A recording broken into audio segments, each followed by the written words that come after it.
Good morning everyone, and welcome back to Bramley Farm, where we build, farm and grow. Today is day one of week one of our lambing mini series. I'm going to go through where we're at, our setup. You can come along and join the setup as well. Just getting all the pens and stuff ready. You should be familiar with Hotel de Sheep. You gotta get that back up and running.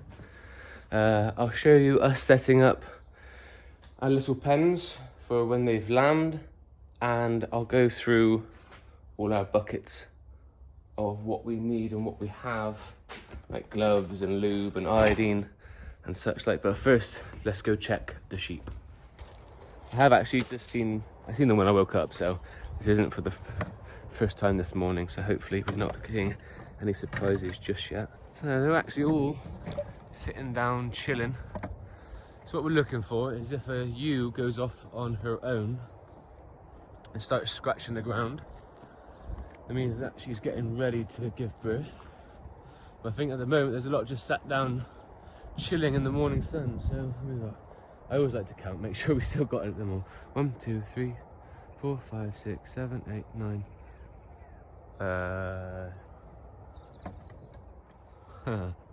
1, 2, 3, 4. Ah, there's one hiding. I thought I was missing a sheep. Sheep. Right, let me go try and find the one that I think is very close. Is that her there? That's her there. So her tail's up, but I think she's pooing. And one of the signs is that the tails go up, but she's not on her own. So that's fine. Sheep. I know I'm disturbing you. Come on. I need to see your back. There you are. There she is, that one there. So this one. Sheep. You're okay. Got a full bag. But I don't think she's showing any signs at the moment, so that's good. So I'll look on these every 2 hours during the day, whilst I'm at work. I'll just come out and have a little look. I've got a pair of binoculars actually to see them if they're right down there, and I haven't got time to just visibly inspect. But here they are. There they are. Just enjoying a nice morning grass, nice and peaceful. With that in mind, they're all healthy. I'll see you back in the shed. Now we're back into the shed where we've got to get ready. So we need to put up the hay feeders. So, sorry, I should probably rewind a little bit. What we're going to be doing, they're out in the field that we've just seen. This is out in front of the house, so I can keep an eye on them during the day. And then we'll be bringing them in here at night. Probably from about just before sunset. So at the moment, it's about 6 o'clock. And then I'll be kicking them out at 6 in the morning. And during the night, we can then check on them at 10 p.m. and 2:30. You're supposed to do every 2 hours, but if I'm honest, I don't really want to wake up every 2 hours. So I think 4 hours will be fine. So this is just going to be there for about 12 hours. I'm a bit conscious that they won't be eating during that 12 hours, so I'm going to reinstall our high-tech hay feeders. I just put like a little slab of hay just to see them through the night. Because I don't want to change their diet too much. Upsets their belly, upsets their rumen, so we've been told. So a little bit of hay to see them through the night. And they're back on grass, back on the units throughout the day. The change I'm doing this time, really, with their bedding, is I'm going to be sprinkling some lime. I'll show you. Be sprinkling some lime down on the floor in both here and these pens, but we'll see that together. Just a bag of hydrated lime from B&Q. I've been told it's the ones that doesn't burn you, so I mean that'd be a big blow if I get burnt, the sheep get burnt, the lambs get burnt. But hopefully that's not the case. But basically what that does is kill any bacteria, any nasties in the floor. Just a light sprinkling, and then the straw on top. And every time we change them out, or change the ewe and the lamb out, a slight sprinkling of lime followed by the straw. Again, just trying to do best practices and all that. So yeah, we'll follow along and maybe be another time lapse.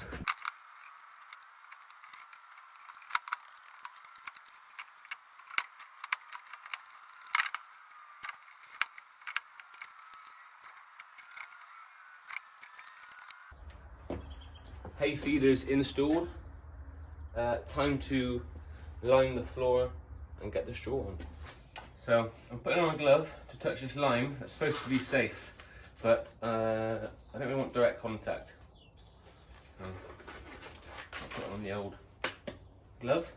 Tell you what, I absolutely love these hippo buckets, or whatever they're called, but one thing they're not designed for, as you can see by the breakage, is carrying 25 kilograms of lime, apparently, but who would have guessed? So we have, you see? So we have a nice bag of hydrated, hydrated lime. This is either going to work perfectly, or we're going to have a nice layer of sludge on the floor. Let's hope we have the former. So probably be wearing a mask.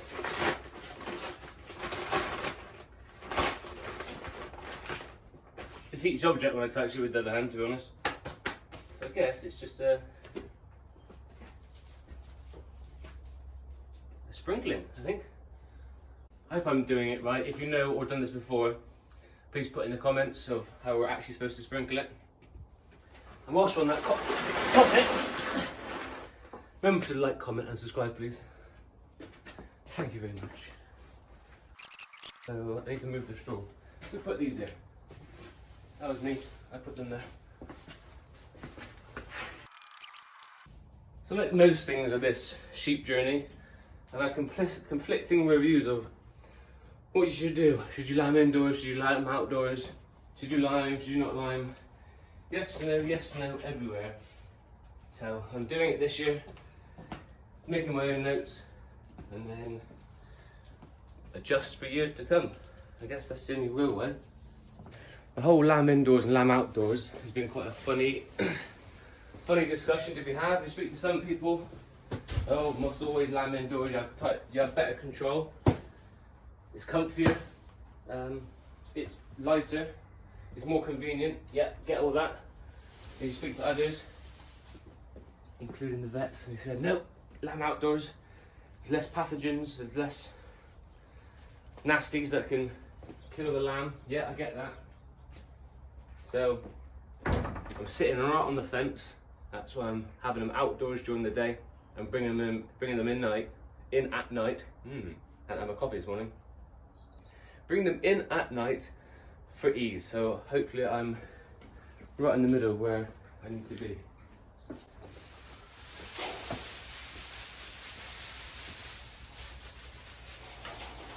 If you remembered last time, I just lumped all the hay, all the straw down here and let them kind of scrape it about. I'm inclined to put it out a little bit more evenly, because if they want to lamb, they're going to go off on their own and go in a corner somewhere. I don't want them to start lambing where the straw isn't. So I think I also used 2 last time. That covered that much. I think I'm going to use 3, just to make it all covered to all the edges.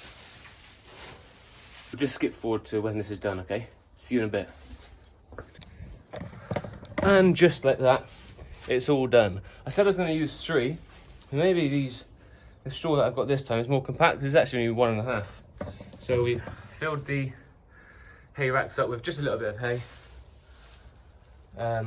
and covered the rest of the bedding. Quite nice deep-ish straw. I can come in and root around and make it there. Is that? And then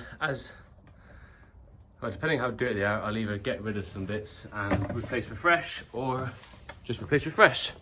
So now on to the lambing pens. So we've got one big one here, because I think we've got one ewe. That's pretty far ahead of the rest of them. So if they give a birth to a lamb, no, rewind. I've said they're going to be outdoors during the day, bring them in at night, put them back out during the day. Once they've lambed, they need to go to a fresh pasture, one of our best or most rested fields. But in the meantime, if you've only got one ewe that's had a lamb, I don't think you could put them out in the field on their own, because they'll want to join the rest of the flock. So the idea is to bring that one ewe in here with her lambs. That's why it's a bit bigger than these, because she might be in there a little longer. Wait till another ewe has given birth, then we can put them all out together. So that's why this one's a bit bigger. The other ones are here for when they give birth. Hopefully they give birth in there, and then I bring the lamb and the ewe, stick them in to here, and make sure that they mother on correctly, make sure that the lamb's getting the colostrum, and yeah, the mum just takes them as they should do. Dependent on time, if you could tell that the mum's really involved, the lamb's suckling nicely, they can go out after a day. Otherwise, expect to leave them in there for up to anywhere up to 4 days. I'm sure some of you are asking, we've only got 3, and we've got 11 ewes. Hope we don't come all at once and at night. These are the buckets which we put on the outside, so a bucket of hay or nuts and a bucket of water, and the ewes will put the head out, eat in the bucket. So yes, it's quite small, but I think that's there on purpose to try and keep them quite confined. So we'll do the same as what we did outside. We'll line, it's a weird action with these examination gloves on. We'll line each one, we'll put some straw in, and then we'll call it a day on that one, I think.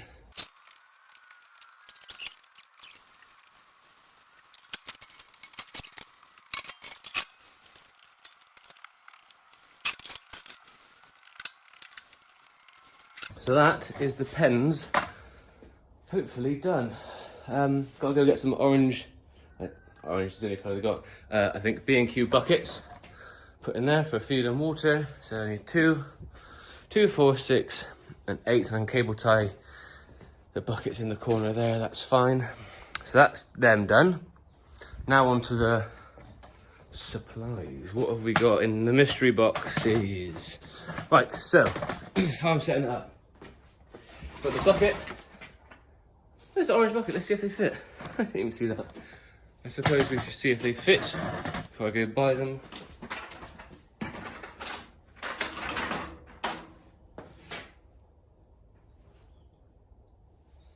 They don't fit. These smaller buckets. Good job I didn't go buy these orange B&Q buckets. Have an idea. In the back of this rubbish, see those blue buckets there? Yeah. Nuts off. See, those some of you watching that I see can do anything with a shovel. It's a spade, but you get the idea. You can not thought this through. Not think this through at all. Shit.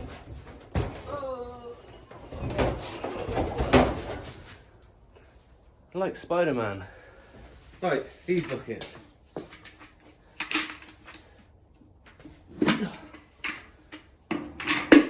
Nice, too small.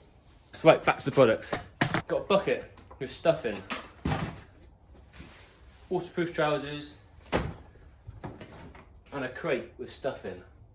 Waterproof trousers, self-explanatory.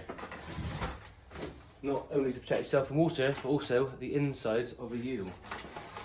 The bucket will be the bucket that I will take every time I go see the sheep. In, out. It's got all the essentials to hopefully deal with it there and then. So we've got some soft disposable examination gloves that go all the way to the shoulder. Now, I don't know about you, again, if you already know lambing, but I'm hoping not to have to go that far into a lamb, otherwise I'll be tickling its throat, but you get the idea. It keeps your arms nice and clean.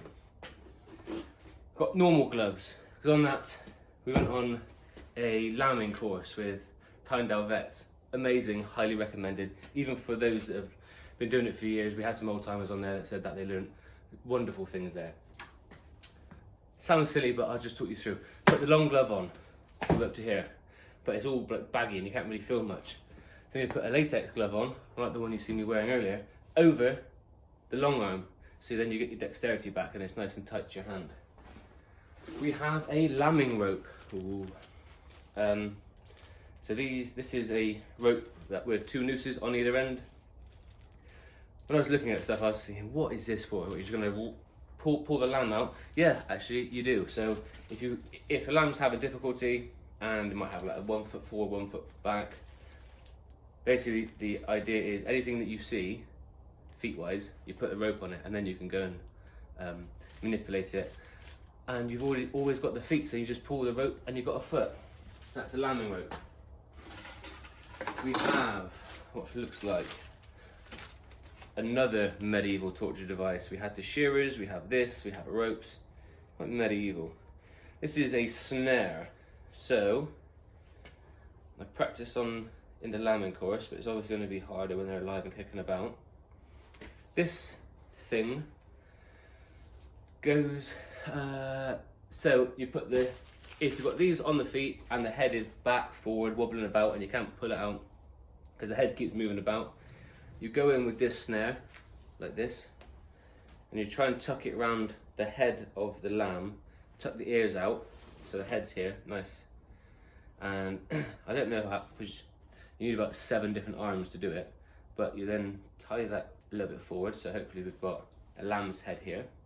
We're not really pulling through it, because otherwise we'll dislocate the neck. But hopefully we've got the lambing rope on the feet, this round the head, and then we wiggle them out. So that's a snare. Won't lie to you guys, hoping I'll never use it, but chances are I will. What's that? We have vet lube. So they told us that we had essentials and wanna-haves, and the top 3 essentials was lube. For obvious reasons, if you're going in with your arm and gloves on, and these tend to be quite dry gloves, you're going to do you damage if you don't use lube. So always use lube. And we've got the premium, not any ordinary one, probably the same, I don't know, just got upsold it, premium 10% iodine. And that's for any disinfectants, primarily used for the navel of the lamb, and a screwy to go in the iodine. Back to the navel. So when the lamb comes out, unlike a human navel, umbilical cord which you cut, the lamb's it's like loads of sheaths. So sheaths of paper or sheaths of stuff. So as you pull it, you extend the umbilical cord, and it goes like a blue tack, goes really thin on each side, and once it breaks, it closes itself off. If you're lambing indoors, it's best practice then to spray that navel with iodine to make sure it's all nice and clean and disinfected. If you're doing it outside, well, good luck trying to catch them, but there hopefully is less nasty stuff outside. So I'll try and do it for everyone who's lambed inside and see what we do without outside. But I think you're supposed to do it straight away, and then within 3 days later, so it dries up the navel, and hopefully get no infection in there. So that's in the must-haves. Now, the crate of stuff. Ooh, look at that. More stuff. This is in case there's either issue or we're doing it in the shed. We have markers to let us know what's going on with the use, if there's a bad one or whatever. We've got a bottle of Yugo. It's a calcium drench and a syringe. This is a calcium drench. Let me read it to you, because otherwise I won't do it just. Energy-rich, fast-acting, nutritional formula essential for the healthier ewes carrying multiple lambs. So basically, I think you can get the issue called twin lamb disease. If a ewe is carrying more than one lamb, it could take a lot of nutrients and a lot of energy from it, so it might just go downhill. Give it a boost of Yugo. 100 mils to be given orally per dose. Repeat after 8 hours if necessary. Have a prolapse harness, because this is what she also can have, especially fat ones, and we've got quite a few fat ones. We bought them fat, that's my excuse. Got to keep an eye on if they're starting to prolapse before birth. You see the red bubble outside their bits. Put this harness on, keep it all tight, and when they're about to give birth, whack it off and put it on back after. So that's as much as I know about that one. I've got to watch a few YouTube videos should I need to use it. I've got a feeding bottle. No, £6 this cost me, which I didn't think was bad, and I seen that you can actually just buy a 50p teat, a screw teat, and use an old Coke bottle. So that's what I'll be doing in the future, but I do have at least one proper one. Got a little bag of colostrum. Either the ewes don't produce the colostrum, or the lamb don't take to the teat straight away. It's only a small bag. I'm hoping that only 1 or 2, well, I'm hoping none need it, but I'm hoping if they do, only 1 or 2 needs it. So we'll make that up as we go along. And of course, the fancy feed bottle can be used. Clinical thermometer on behalf of the lambing course and Tyndale vets. Thank you very much. That's to check to see their temperature. Just got some fecal pots. I collect their poo every 6 to 8 weeks, take it for testing to see if they've got any worms. And I've been using old takeaway boxes, putting multiples in there, but this allows me to go, one sheep does that one sheep has that one, number them up and we can tell who's got what. This is a lamb reviver pack, also known as a lamb tube. So you'll probably see that it's got the same syringe as this one, but inside it, I don't know if you can see, I'm not taking it out yet because it says sterile and I'm not sterile. A tube. So if a lamb needs feeding, if a lamb isn't doing very well, you need to tube it. So you've got a nice plastic tube. Practice on the lambing course, again, brilliant course, but it was on a dead lamb, so I don't know what it's going to be like when kicking about. But essentially, hold it over the knee, nice and horizontal, and you feed the tube down the throat and into the belly. Make sure there's no gurgling or coughing, because otherwise you're in the lungs. And then you can put colostrum into the syringe at the top. So you've got lamb, pipe, syringe, colostrum, and then just it goes straight into the belly. So we've got that. And on the topic of medieval torture devices, we have the clippers, we have the snare, we have the tail and testicle remover. That's right, the tail and testicle remover. I think it has other names, but that's what I'm calling it. And this bad boy. Don't know what the boot boot was, but we're there now. We have a pack of bands, little plastic rubber bands we put on here. It opens up. This is the tail. It's actually a finger, but for the purpose of this video, it's a tail. And if you want to band here, we need to band the tail just so it covers the genitalia.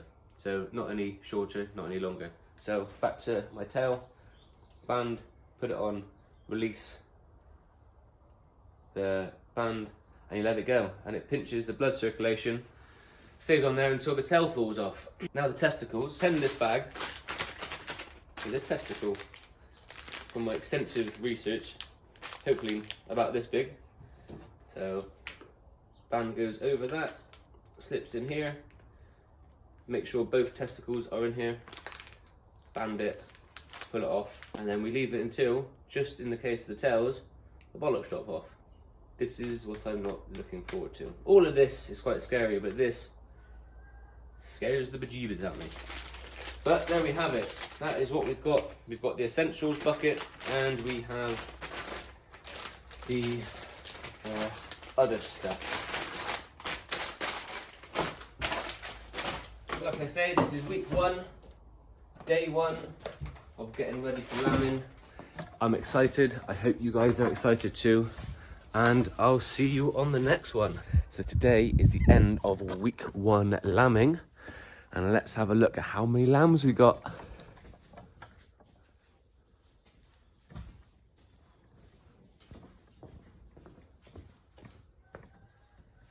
Zero. We have 0 lambs. Yep. What a cliffhanger, eh? 0 lambs. A lot of sleep deprivation, but on a positive note, the cat sleeps in our hay, in our straw pen, which we need to change before we put the lambs in there in case they weed or pooed in there. And we have got ourselves into a nice routine of checking them up at 11 PM, 2:30 in the morning, and then 5 or 6 in the morning. So we've got the routine there, we've got everything set up, we've learnt some lessons, and we move into week 2. But before we do that, I've got to clean out their overnight B&B. So we're going to do that, and then we're going to go see what else has happened at Bramley Farm during the week.